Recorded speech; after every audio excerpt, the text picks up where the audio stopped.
गर्मी बढ़ते ही लोग पानी के लिए तरसने लगते हैं। कुछ ऐसी तस्वीर आई है कैमूर जिले की पहाड़ियों से, जहां के 17 गांव के लोग चूहे के पानी पर निर्भर है।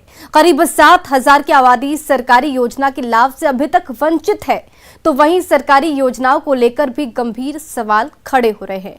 तस्वीर देखिए, फिर समझिए कि ऐसे हालात क्यों हैं।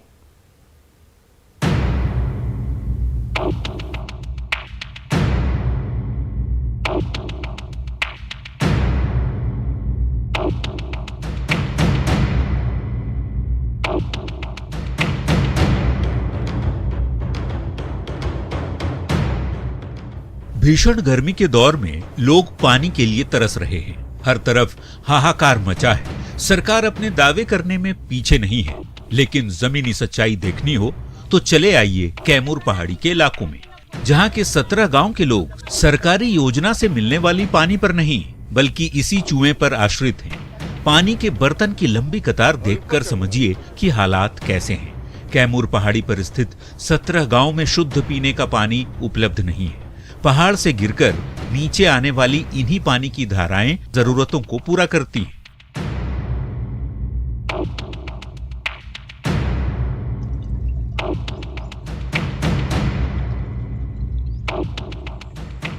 नल जल योजना के लिए पानी की टंकी का स्टैंड लगा हुआ जरूर है, लेकिन टंकी से पानी नहीं निकल रहा। घुमरदेव गांव की रहने वाली अकमानी देवी कहती हैं कि उनकी उम्र करीब 75 साल की हो चुकी है और 75 साल पहले जैसे हालात थे वो आज भी जस के तस हैं।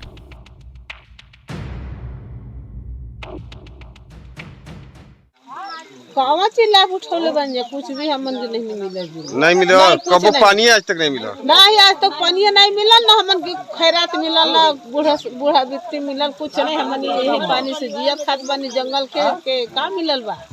तो इससे आप लोग की पूरी पानी गांव का हो जाता है? नहीं, ये तो 2-4 घर में खत्म हो जाती है। 2-4 घर में? हाँ। तो पानी सबके घर घर जाता है, क्या होता है? नहीं, बस यहीं तक है।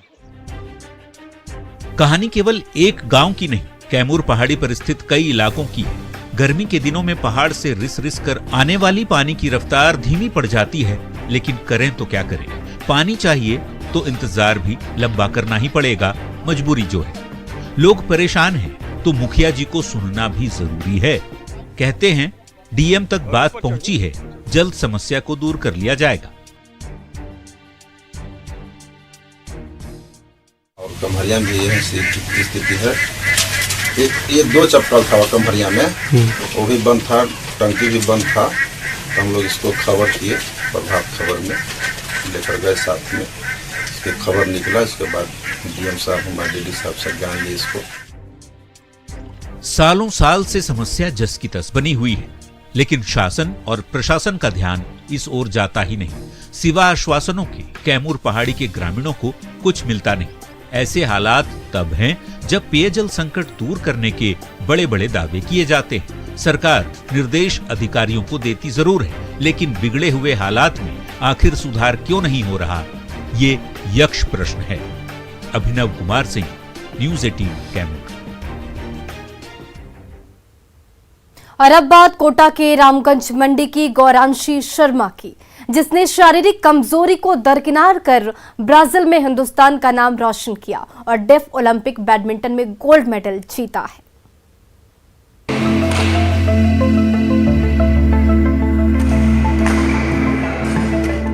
अगर दिल में कुछ कर गुजरने की तमन्ना हो और उसके लिए जी जान से मेहनत की जाए तो फिर मंजिल दूर नहीं रहती।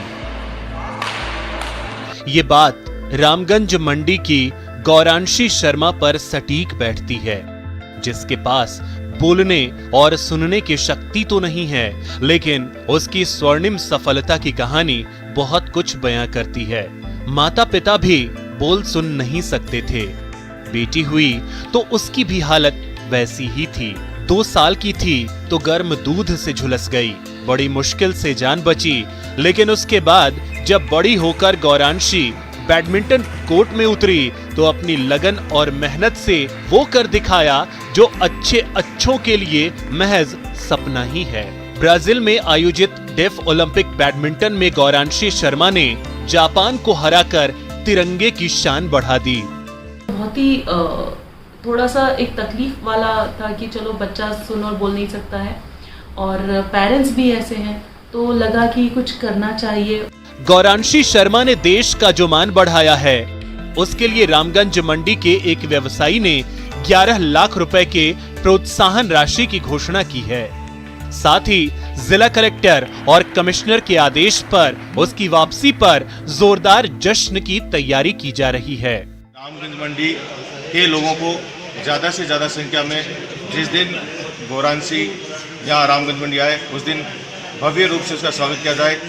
गौरांशी के परिचितों का कहना है कि बोलने और सुनने की ताकत के बिना गौरांशी के माता पिता के लिए उनके जैसी ही बेटी की जिम्मेदारी उठाना बेहद कठिन था, लेकिन तीनों ने मजबूती से इसका सामना किया और जिंदगी में आगे बढ़ते रहे।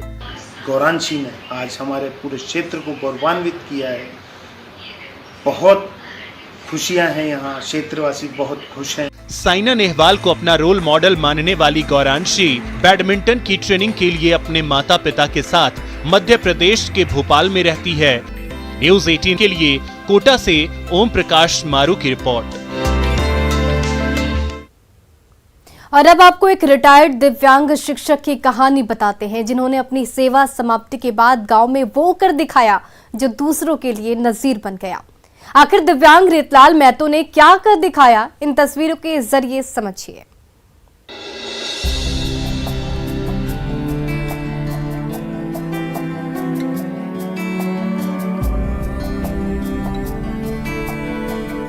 खेतों में फैली हरियाली, किस्म किस्म की सब्जियां और सफेद पगड़ी बांधकर लाठी के सहारे चलते ये दिव्यांग। तस्वीरें गिरिडीह जिले के जमुआ प्रखंड के सिकडारडी गांव की है, जहां के रहने वाले ये हैं दिव्यांग रिटायर्ड टीचर रीतलाल महतो। जीवन छात्रों को पढ़ाने में समर्पित कर दिया, लेकिन जब रिटायर हुए तो कुछ अपने गांव में करने की सोची, कुछ ऐसा जो थोड़ा अलग हो, दूसरों के लिए संदेश भी हो। पेशे से शिक्षक रहे रीतलाल ने अब किसान बनने की ठान रखी थी, तो अपने करीब 4 एकड़ की जमीन पर उगा डाली सब्जियां। अपनी मेहनत से धरती से सोना निकालने जैसी बात ही तो सब्जियों की खेती के लिए भी कही जा सकती है, जो बेहद सफल है। छात्रों को शिक्षित करने के बाद इन्होंने जो मंत्र अपनी जिंदगी के लिए अपनाया, वो ग्रामीण इलाके के लोगों के लिए बड़ी सीख है। बैठे बैठे क्या करना है कुछ काम, अब रिटायर होकर के खेती करें, उसमें कुछ होगा मेरा नाम। दिव्यांग रीतलाल महतो ने 12 से ज्यादा तरह के फल और सब्जियों की खेती अपनी जमीन पर करके ग्रामीणों को संदेश तो दिया ही है, परिवार को इससे आर्थिक फायदा भी मिल रहा है। तो ये क्या फसल क्या उगाए हैं? फसल इसमें मिर्च का फसल लगाए हैं, बैगन है, टमाटर है, मकई, खरबूजा, झींगा, करेली, कोहड़ा, कद्दू, ये सब जो फसल में लगाए हैं। टमाटर भी है, ओल, ये सारे फसल लगाए हैं। जैसा जैसा इसका समय आता है और इसको सेल करते हैं। रिटायरमेंट के बाद इस शिक्षक महोदय को आराम फरमाना पसंद नहीं था, सो इन्होंने खुद की जमीन पर खरीफ और रबी दोनों ही फसलों की खेती करने का जो संकल्प लिया, उसे पूरा करके ही छोड़ा। रिटायरमेंट के तुरंत बाद इन्होंने कृषि विभाग से करीब 1.5 महीने की खेती से जुड़ी ट्रेनिंग ली और आज एक सफल किसान के तौर पर अपनी पहचान बना ली है। शरीर से दिव्यांग होने के बावजूद रीतलाल महतो ने जिस हौसले से अपनी मेहनत जमीन पर की है, वो दूसरों के लिए प्रेरणा स्रोत है। एजाज अहमद, न्यूज़ 18 गिरिडीह।